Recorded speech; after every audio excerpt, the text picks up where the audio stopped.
You're listening to the Fresh Hell podcast.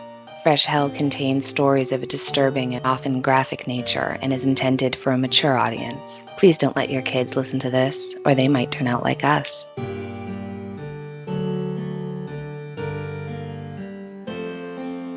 Hi, I'm Annie from the US. And I'm Johanna from Austria, and you're listening to your favorite international podcast. If you're new here, welcome. Thanks for joining us. Send us a message and let us know how you found us, because we're really interested in that. We are a murder, mystery, and macabre-centered podcast, and Annie and I are online friends who never met in real life. And if you're a regular, you already know all of this. Thank you for joining us on another episode. We couldn't be more grateful for your ongoing support. We really do have the best listeners. One thing before we start, please make sure to check your email, the one that you use to register to vote in the podcast awards. So please check not only your main inbox, but also your spam folder, because that's where the message notifying you that you are selected to vote ended up for some people. An easier way to check, honestly, is if you go to podcastawards.com and log in using your regular email and see if it allows you to vote. Because one listener this is what one of our listeners did, and it turned out she was eligible to vote. It's just some people, I think, missed the notification that they were actually chosen. So if you can log in, it'll let you know if you can vote or not. It's probably the easiest way. The competition this year is intense. So many big, great, wonderful podcasts that we're up against. And every vote will help. So thank you so much in advance. Oh, and I almost forgot. Sorry for not being here last week. I had family stuff come up last minute. No worries, nothing bad. I just had to be somewhere, and it was the only time where we were able to record. But as always, I knew Annie would do a great job, and she did. So thanks, Annie. I hope. This is my 40 minutes of, let me tell you some facts about cranberries. All right. Do you want to tell them what we're talking about today? Yes, this is a Fresh Hell first. Today, we are going to be talking about a child murderer. We've never discussed a case where a child was the killer, where a child murdered someone. True, even though throughout history there have been many cases like it. I think two of the more infamous ones are Mary Bell and also the murder of James Bulger, which is so sad, and that is a case that really haunts me a lot. Yeah, that's... The James Bulger case that's awful. That's Mary Bell. There's another one here that's pretty infamous, a boy that I may cover down the line. Jesse Pomeroy, yeah. Yeah, he's creepy. It's interesting, though, that both the cases that you just mentioned happen in England, because today's episode is also set in the UK. Today, we're going to be talking about Robert Coombs and the Plaistow Horror, or how it was mostly referred to in the newspaper at the time, the Plaistow Matricide. As for sources, our biggest source in this case is the book The Wicked Boy by Kate Summerscale, and of course, as always, various newspaper articles of the time. That's one thing that your Patreon money really does immediately impact and help and support. The subscriptions to newspaper archives. They're expensive, and we couldn't do this podcast without access to these archives. So thank you so much to our Patreon members for helping to keep the lights on over here. We're really, really grateful. All right, let's dive in. I do want to mention quickly before we get started that today is the first part of a two-parter. It's kind of its own story. You'll understand when we're done. And then next week will be part 2. Today we are going to be discussing injury and murder of pregnant women, and we're also going to be discussing injuries that can occur at birth. If that's a sensitive topic, this might not be the episode for you. Okay, here we go. So this case is set in London in the 1890s. I think we discussed the Victorian era and living conditions in London at the time sufficiently by now. We've discussed it pretty frequently, right? We're not gonna, I'm like, let's take it back to the beginning. And everyone's like, no, we read this book already. Don't worry. We're not gonna do that. If you need to know more, go back to any of our other Victorian episodes. I would start with Victorian Death Trip, parts 1 and 2, for sure. we're going to start today with Emily Harrison Allen, who was born on March 1st, 1858, in Karachi, India. Well, back then Karachi was India. Nowadays, Karachi is in Pakistan. It's the largest city in Pakistan and the 12th largest city in the world. At the start of the 1800s, Karachi was a small fishing village in the northwest of India with just a handful of people and not very much happening in terms of business. Then, in 1839, the British East India Company took control of the area because they realized that Karachi's natural harbor was super important for their trade plans. So they made it a really, really huge, important port. Karachi started growing and became a main hub for sea trading because it was so close to important trade routes, and it had connections to the Indus River. More and more people from different parts of India came to live in Karachi, and of course, British colonizers started to flock to the area, as they did all over India, trying to earn a fortune off the work and resources to be found there. When the Suez Canal opened in 1869, Karachi became even more significant because it made a faster way for ships to travel between Europe and Asia. People started getting into industries like textiles, tanning, and building ships, which made the economy grow. As Karachi got bigger, it turned into a melting pot of different cultures and groups. By the time the 1800s were ending, Karachi had completely transformed from a small village into a lively city with lots of people and very busy trade. This set the stage for its big role in the 1900s, even becoming Pakistan's capital until Islamabad took over in 1963. So this is where Emily Harrison Allen was born. Her father had an occupation, mariner, written down in the census, so we can assume he had to travel to India for work and decided to take his wife with him. I have no idea if the older children were there as well, but I somehow have the feeling that they stayed back in England with relatives. Now, you might think that Harrison is an unusual middle name for a girl, but you may have assumed it is the name of a family name, maybe her maiden name or her godfather's name, but no. According to the book The Wicked Boy, Harrison was the last name of a ship's captain who had rescued the heavily pregnant Tryphena Allen, Emily's mother, from a shipwreck on a river. That's dramatic. And to honor him, Tryphena decided to name her unborn child after him.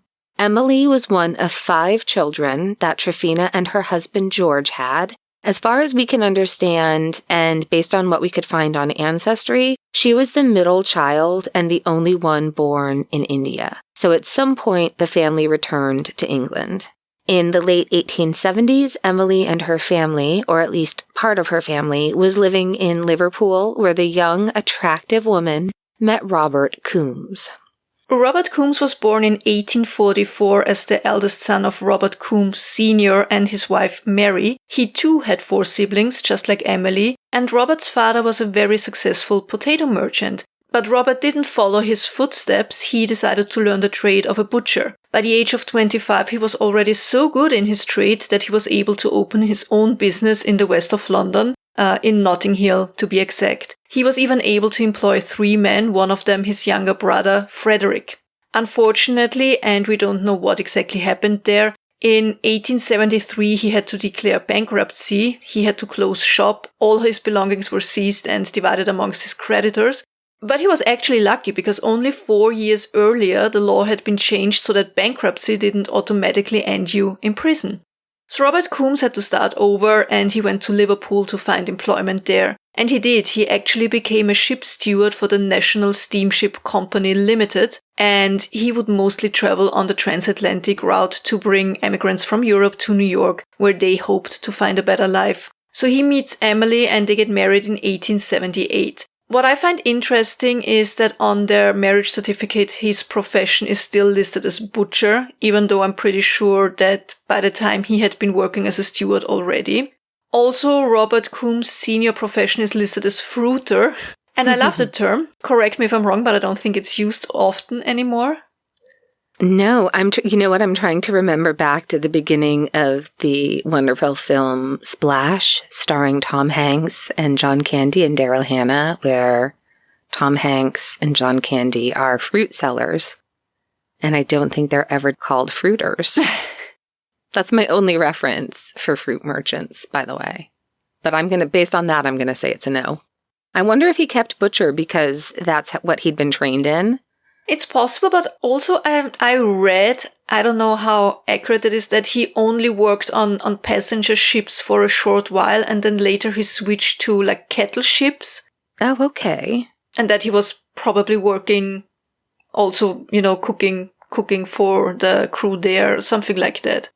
I'm not entirely sure. It's possible. Yeah. Definitely. So the newlywed couple is very much in love. According to reports, Emily is 20 years old at the time and apparently has beautiful eyebrows and a jawline for days. That's what is specifically mentioned about her. Robert is 34 and he has impressive sideburns. Well, what else do you need? Or burn sides, which I find so funny that's the correct term, whatever. Burns? What? You didn't know that? No. Sideburns is not the correct term. The correct term would be Burnsides, named after some general from the Civil War. Oh. Mm-hmm.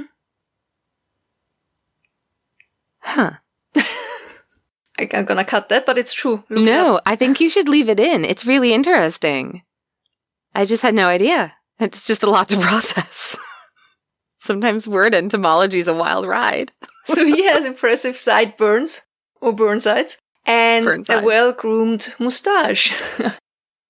Over the next few years, the couple keeps moving between Liverpool and London, especially after the Royal Albert Dock in London was opened. There's also one in Liverpool, so that's a little bit confusing. Many streamliners now would also start their journey from London. Their first child was born on 6th of January 1882, and he was named Robert Allen Coombes, giving him Emily's maiden name as a middle name. His birth was not easy for poor Emily. Robert's birth needed the assistance of forceps. A forceps birth, also known as forceps delivery or assisted vaginal delivery, is a medical procedure used during childbirth to assist in the delivery of a baby. It involves the use of a medical instrument called forceps, which are curved metal or nowadays also sometimes plastic tongs to gently guide the emphasis is on gently guide the baby's head through the birth canal when certain complications or challenges arise during labor. Forceps deliveries are typically only considered when certain complications occur during delivery. That may be prolonged labor, which means it's taking longer than expected and the mother is exhausted, or the baby shows sign of distress. Forceps may be used to speed up the delivery. Yeah, so basically forceps are really only used when there's real danger there. If the baby is trapped, if the mother is weak or can't, they're kind of a life or death situation, forceps. Also when the position of the baby is weird, like breech, for example, used to be back then something where forceps were used. So the mother is usually given anesthesia, either through an epidural or local anesthesia to numb the lower part of her body and reduce pain. The doctor gently, again, emphasis on gently. And this is today, never mind in the 1800s. This is today, yeah. Yeah, there was no epidural or local anesthesia. No. So the doctor gently, if he knows what he's doing and if everything goes as expected, inserts the forceps into the birth canal and carefully attaches them to the sides of the baby's head. As the mother pushes during contractions, the doctor uses the forceps to guide and assist the baby's head through the birth canal. Once the baby's head is delivered, the doctor will help guide the rest of the baby's body out. Of course, forceps deliveries are performed by skilled medical professionals, typically obstetricians, and are only used when deemed necessary for the safety of the mother and the baby. The procedure requires careful monitoring and skill to ensure a safe delivery and minimize potential risks. I never gave birth and I'm no expert whatsoever, but from what I read, I want to add that forceps deliveries are just one of several options available during childbirth, and the decision to use forceps is made based on the specific circumstances and the professional judgment of the medical team. One of the other options nowadays is vacuum delivery, and apparently forceps deliveries make up 1 to 5% of all births. That's still, I wouldn't have thought that it's still so many forceps deliveries nowadays. Mm-hmm. And that also depends on which statistic you look at and which country is the statistics from. So that differs a little bit. Right. Yeah. And of course, with all medical procedures, there are certain risks to a forceps birth. That's why I think they're not usually used unless it's life and death. At least these days. Back then. So this is an article from utswmed.org, an article entitled What Moms Should Know About Forceps and Vacuum Deliveries. This is by Julie Y. Lowe, MD, and it was published on April 19, 2022. And she writes, quote, "Although rare, there are risks associated with these delivery methods. Possible risks to the mother include increased potential of lacerations, tearing around the vagina, rectum, or urethra, short-term urinary incontinence, increased blood loss. Possible risks of the baby include minor facial injuries, including bruising, temporary facial muscle weakness, skull fractures, but realize that this can also happen with delivery via C-section when the head is already low in the pelvis, and bleeding." End quote. I think it's safe to say that in the 1880s, injuries in forceps birth were probably a lot more common and likely than today, and so it also happened to Robert. When he came into this world, his temples showed visible forceps marks. But we will circle back to this in a little bit. So Emily gave birth to their second son, Nathaniel, and he was also called Neddy, on 18th of March, 1883. So there is an age difference between the two boys of almost 1.5 years. Again, the family was moving around a little bit. In 1885 or 86, the family was living in Liverpool with relatives. Robert Sr., who used to be Junior before, which is because Robert Jr. is actually Robert III, right? Mm-hmm. He was still working on ships as a steward, which meant he would be gone 5 to 6 weeks at a time, and he would earn £65 annually. This income placed the family in the lower middle class bracket. They were by no means rich, but they could live comfortably. Around 1888, Emily and the two boys returned to London, while her husband remained in Liverpool until 1892. 1888, so when Robert was 6, almost 7 years old, they are in London. And you are all historical true crime experts by now, and so you, of course, immediately know what was going on in London in 1888. Jack the Ripper. Exactly. Now, let me tell you all about Jack the Ripper. No, I'm kidding. No. Now, just for a little back context on Jack the Ripper. We don't know how much Robert heard about these murders. I think he must have overheard some snippets of grown-up conversations. It's not like adults really tried to shield children of these kind of things back in those days. Right. And the Whitechapel murders were big news all over London, and they didn't live too far from Whitechapel on top of that. So I'm pretty sure that he heard something, but of course we don't know if it influenced Robert Jr. in any way. What we do know, however, is that he started to develop an interest in true crime, crime novels, detective stories, and adventure books. And he loved to read the so-called penny dreadfuls. For those of you who don't know, even though I think we talked about penny dreadfuls before, right? Mm-hmm. So they were a type of cheap and sensational literature that was popular in the 19th century, particularly in Britain. These publications were characterized by their low cost, often priced at just 1 penny, hence the name, and their thrilling and often macabre content, so penny dreadful. They were a form of serial fiction that catered to a wide audience, including working class readers and young people. And these books were like kind of TV shows before TV shows were a thing, because they'd release a new part of the story regularly, often every week, to, keep the readers hooked. And they'd wrap up each section with a nail-biting moment, like a cliffhanger, leaving you hungry for more.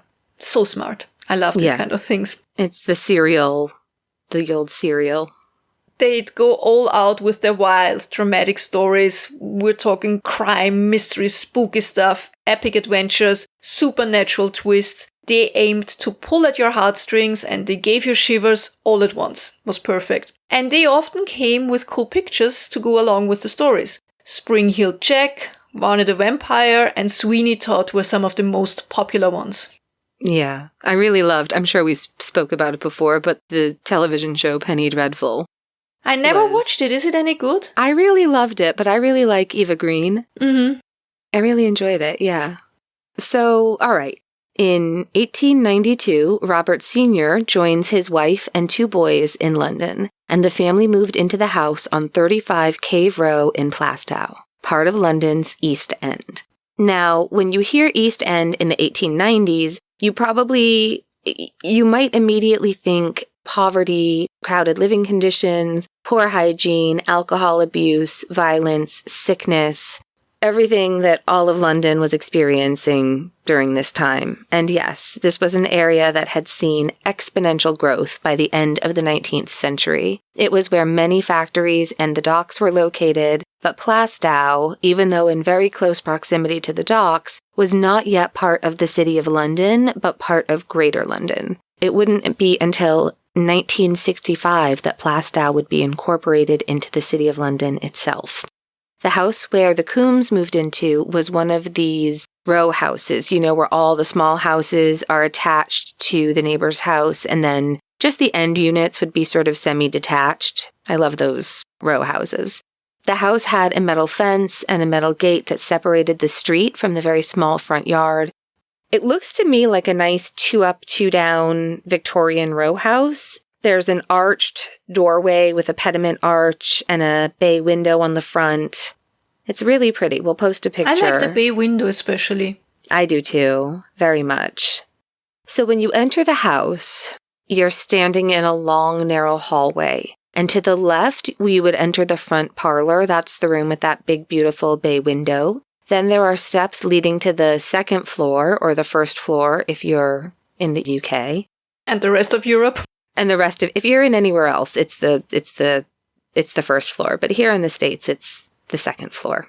And then there would be a back parlor with just like a window into the backyard. And then if you enter the hallway straight ahead, you would enter the kitchen. And from there would be a door going out into the backyard. And that's where the privy or outhouse would be. Upstairs, you would find 2 bedrooms. One was usually where the boys slept, and the other was for Emily and, of course, Robert Sr. on the occasions that he was home. So, compared to many others at the time in London, the Coombes family had a nice, comfortable home. It was clean, light, and there was enough space for all 4 of them. They filled their home with nice furniture and lovely decorations that Robert Sr. was bringing home from his many travels. They had simple jewelry and a silver and gold watch. They also had an exotic bird as a pet, which I love that for them.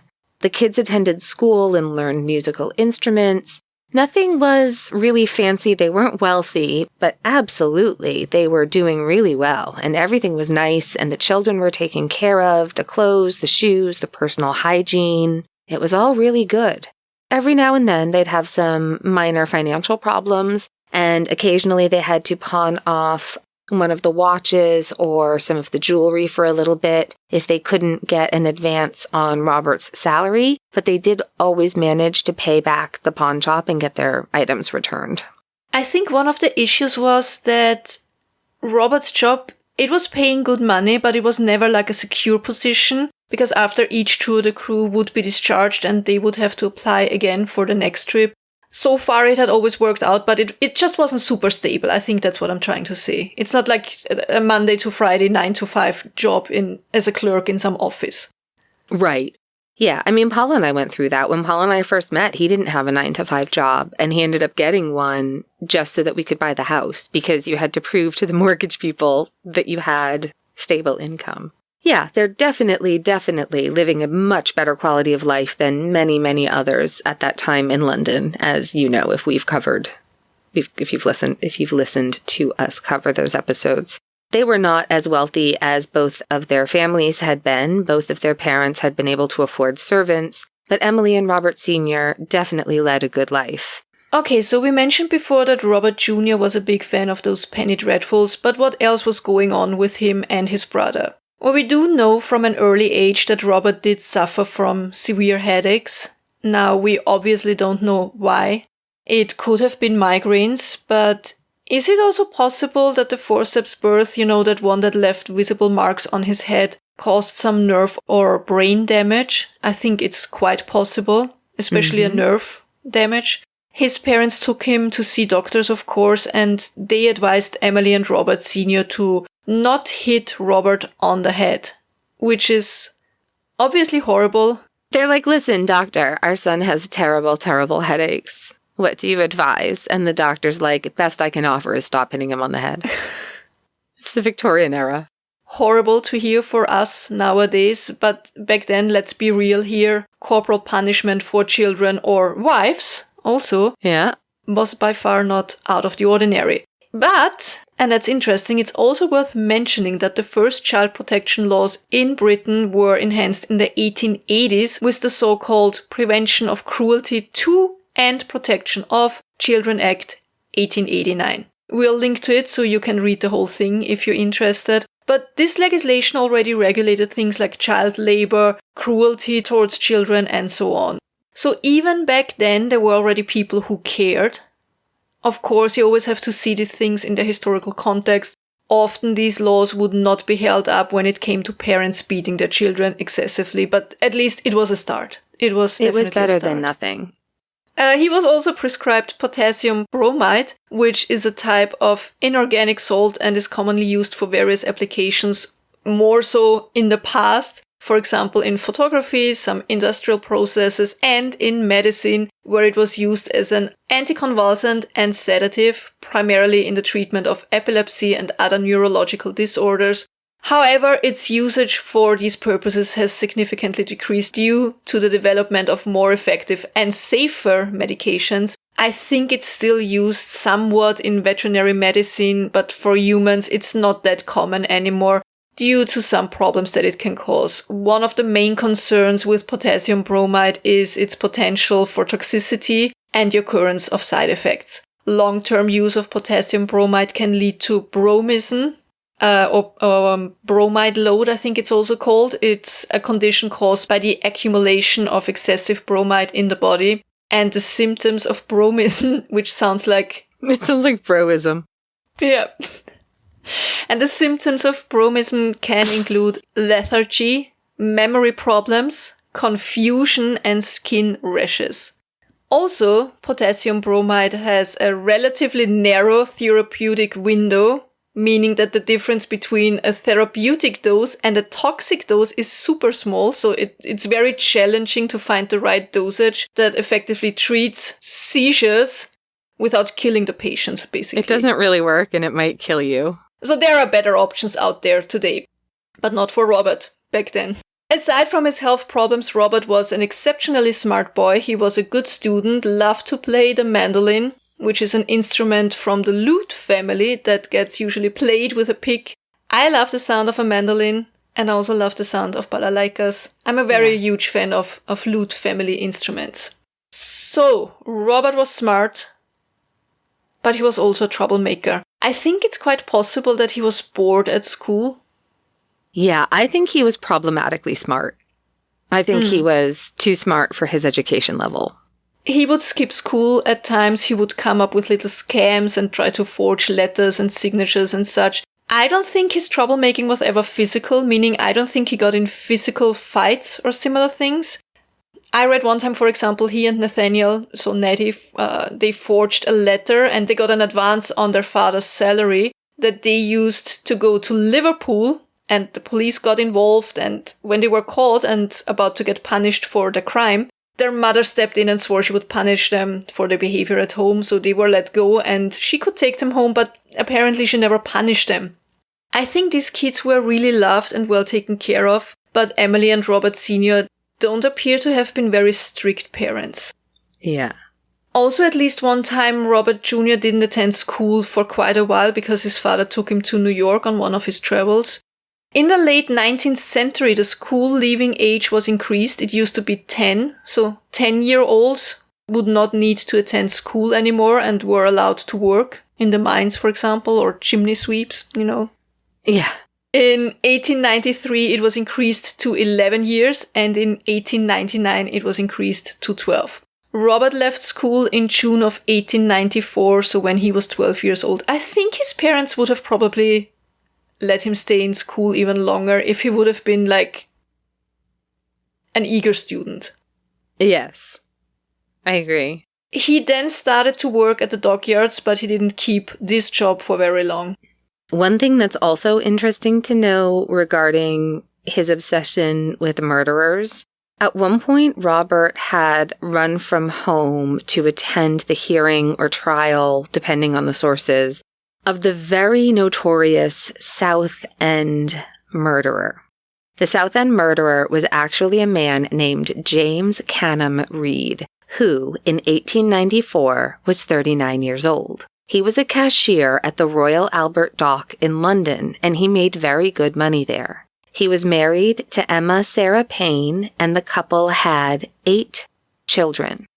But if you think that a full-time job, a wife, and a house full of children was enough to keep Reed busy, you are sorely mistaken, because he still found enough time and energy to have several mistresses, and pretty much was able to build separate lives with each of them.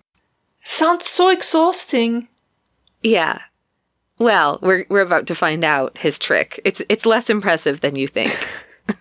Because, surprise, surprise, he's not devoted family man at home with his family for dinner every night with anybody. One of the mistresses was a young woman named Florence Dennis. He had met her in 1890 when Florence was 18 years old.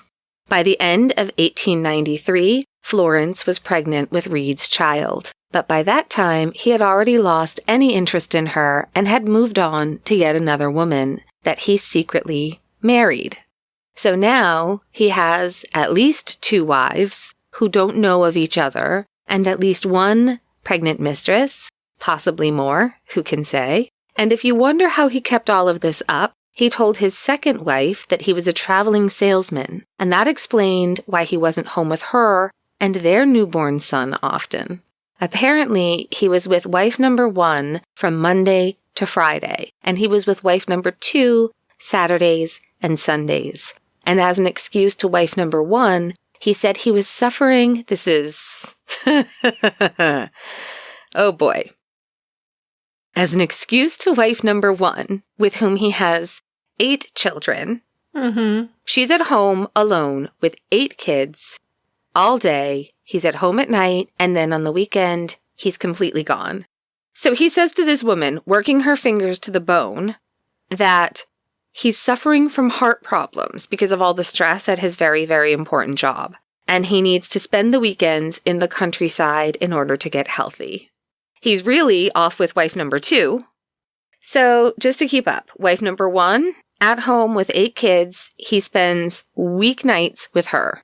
Wife number 2, at home with 1 kid, he spends weekends with her, and then he's got his mistress, Florence, who is pregnant. So this man is just living the dream. Well, his dream. Who has the time? It's not my dream. It sounds exhausting. Dream, apparently. Yeah. Until April of 1894. That's when Florence tells him about her pregnancy.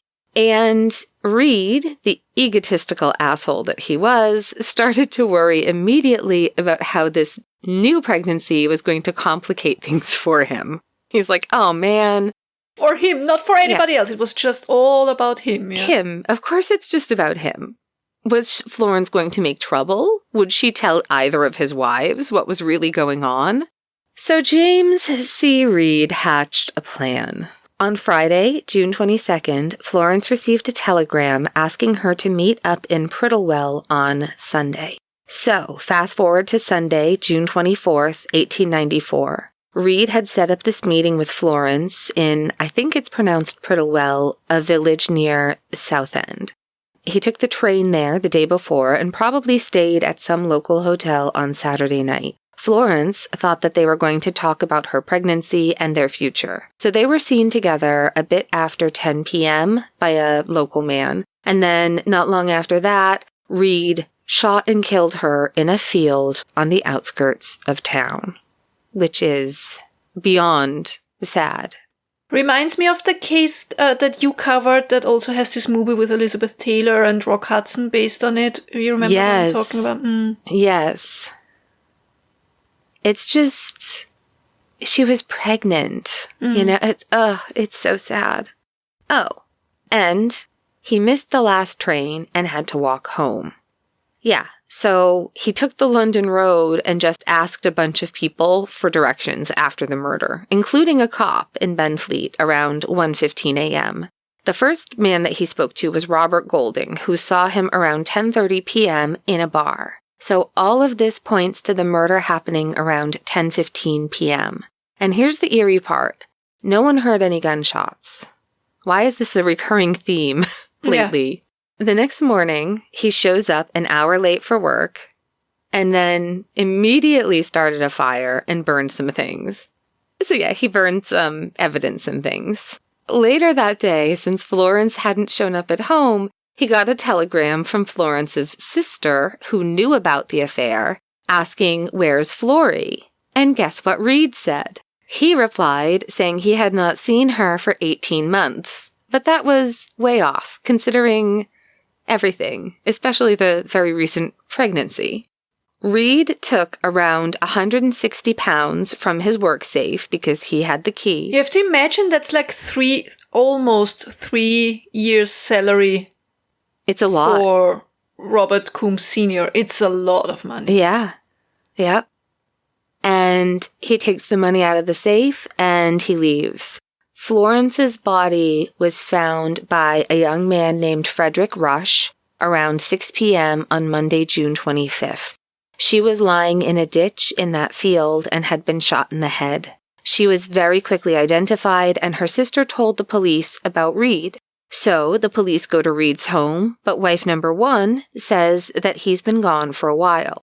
Southend police even put out a wanted poster around June 26th.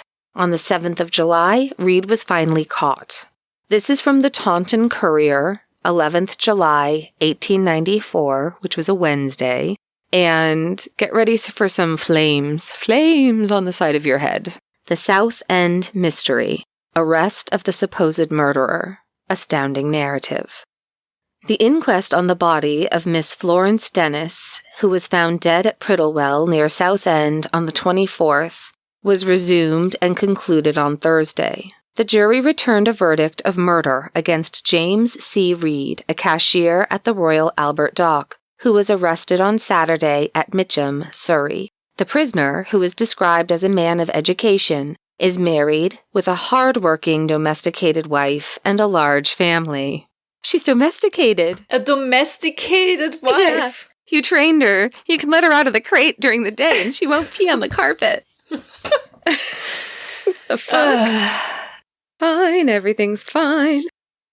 For the last year or two, he had complained to his wife of heart disease, and after much deliberation, he decided to spend his week's ends, before the word weekend came up, he decided to spend his week's ends in the country or at the seaside. And for something like 9 months, he has stayed away from home every Saturday and Sunday with the object, he assured his wife, of recuperating himself for the week's hard work at the docks. His wife had no suspicion that his movements away from home were other than described to them. Every Sunday night, he would describe to her the new and lovely piece of country he had just explored, or the charm of a seaside resort he had just visited, and his regret that the household duties prevented his wife from accompanying him on these excursions was frequent, and to her, poor creature, always seemed sincere. I can picture him returning every Sunday, smug asshole, and telling his wife what a lovely time he had in the countryside and how sorry he is she couldn't be with him. That's the tricky part for me. Why go to the extra effort to describe all the beautiful things she missed while cleaning your shirts and feeding your children? So that she can also enjoy the countryside with him. She'll enjoy the vacation knowing you enjoyed the vacation. I hate him. I hate him so much. Hang on, I gotta fix my headphones. They're all wonky. Okay. Because your headphones are melting off your head because... They are. My headphones are literally melting on account of the flames on the side of my face right now. Okay. The story of James Edgar Benson, the name under which the man arrested was known at Mitcham, presents the reverse side of the picture. Early in February last, Mrs. Young, the wife of a curate in practice in London and living in Upper Mitcham, advertised for a companionable lady or married couple to share her home. The advertisement was answered by James Edgar Benson, who subsequently called and saw the furnished bed-sitting room. He said he thought it would suit his wife, who required the fresh air of the country, and who was left much alone as he was a commercial traveler employed by a firm of tea merchants in London. A few days afterwards, he called again with his young wife and newly born baby, a little boy in whom the curate's wife soon came to take a great interest.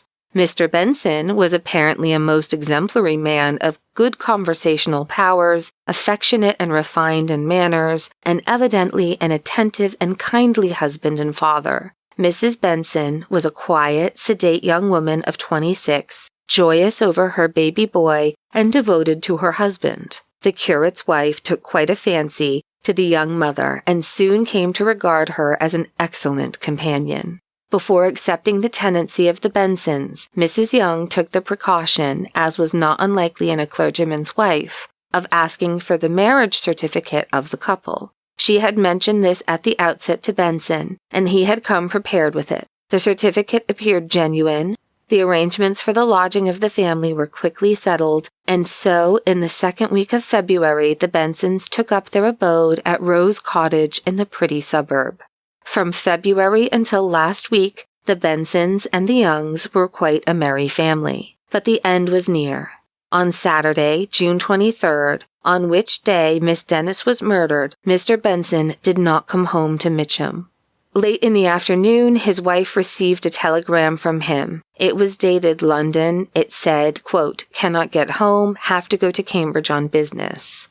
Mrs. Benson waited impatiently for news of her husband. On Monday afternoon, to the woman's intense delight and surprise, Mr. Benson came home. He was pale, haggard, and careworn. His eyes were bloodshot, and he seemed strangely excited, almost hysterical. He explained that he had been traveling night and day to cover the accumulation of work, but he had good news. He was to have a fortnight's holiday. That's 2 weeks.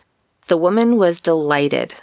On Saturday morning last, Benson was leaning on the gate at the front of the house when 2 respectably dressed men came up and spoke to him. He at once went back into the house. An instant later, the men knocked at the closed door of the cottage. They were admitted, and Benson, who was standing in the hall, was at once seized by Detective Inspector Baker of Scotland Yard, arrested as James Canham Reed, and charged with the murder of Florence Dennis at Prittlewell on Sunday night, the 24th.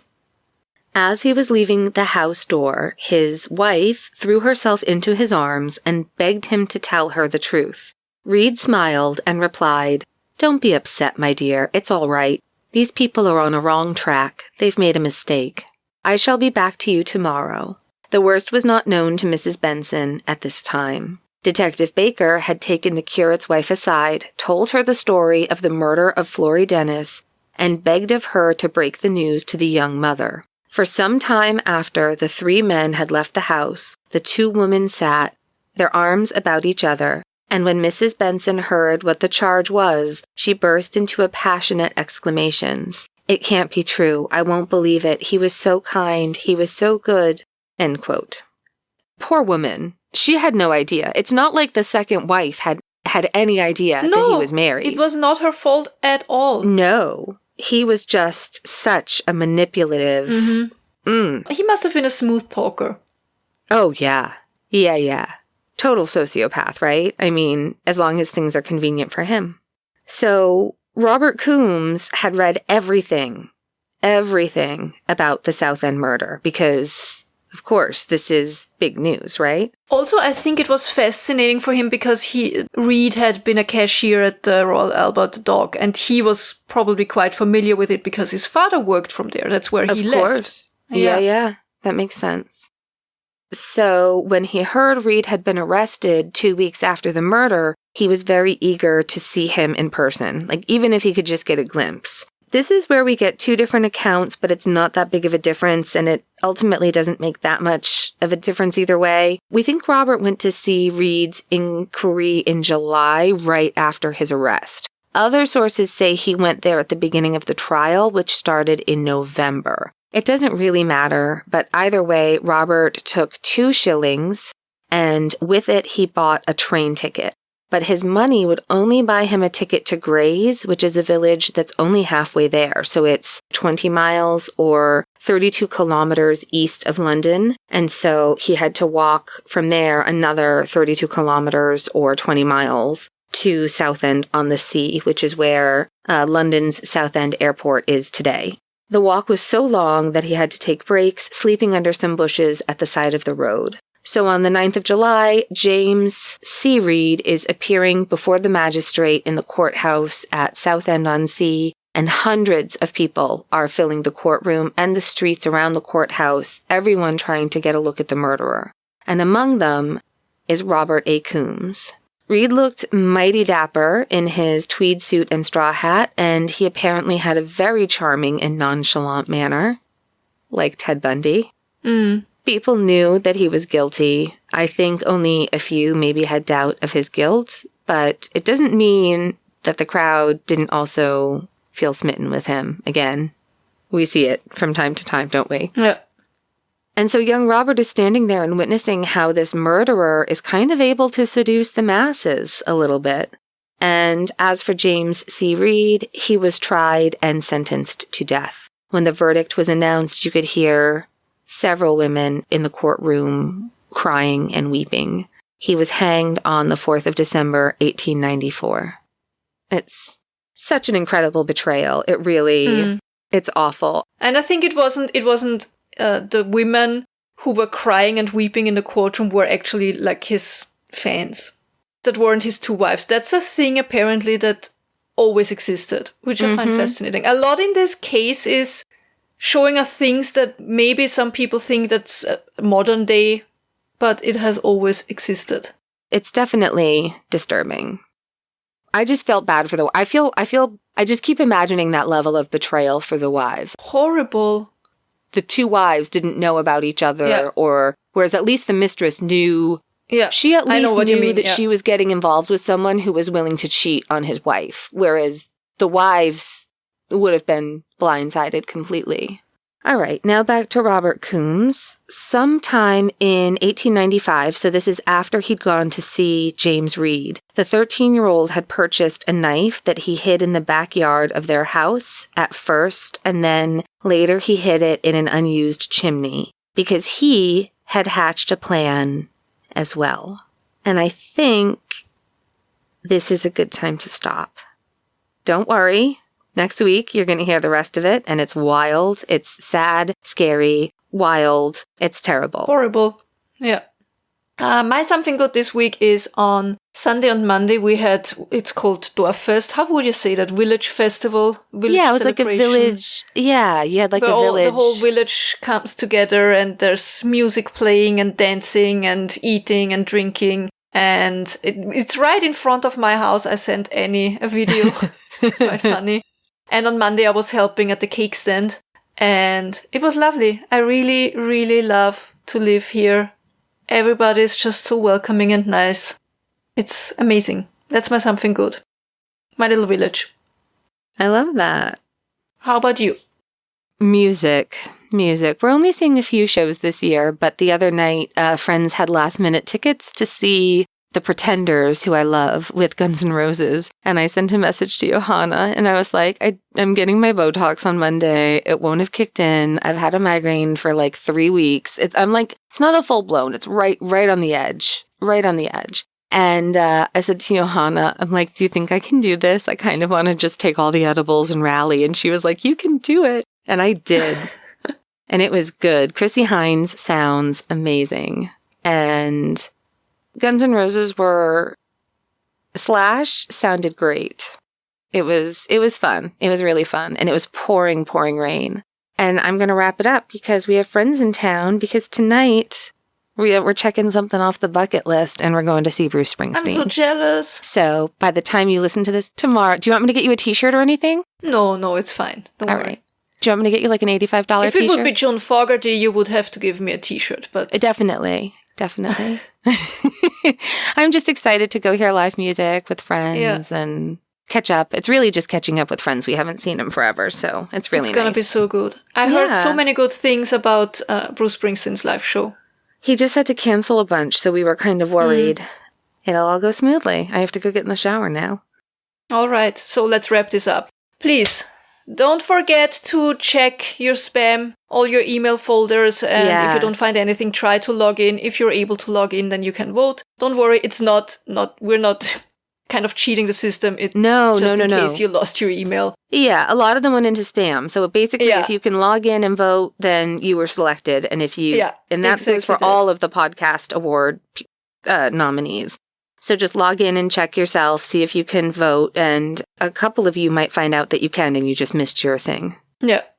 If you enjoyed this episode or any of our other episodes, please go to your podcast app and leave us a rating and or review. Also, we are always forgetting our YouTube listeners. We really, really appreciate you. We appreciate all the comments you leave. So interesting. Just today, somebody left a comment under the Lowell Andrews murder, and she's a family member.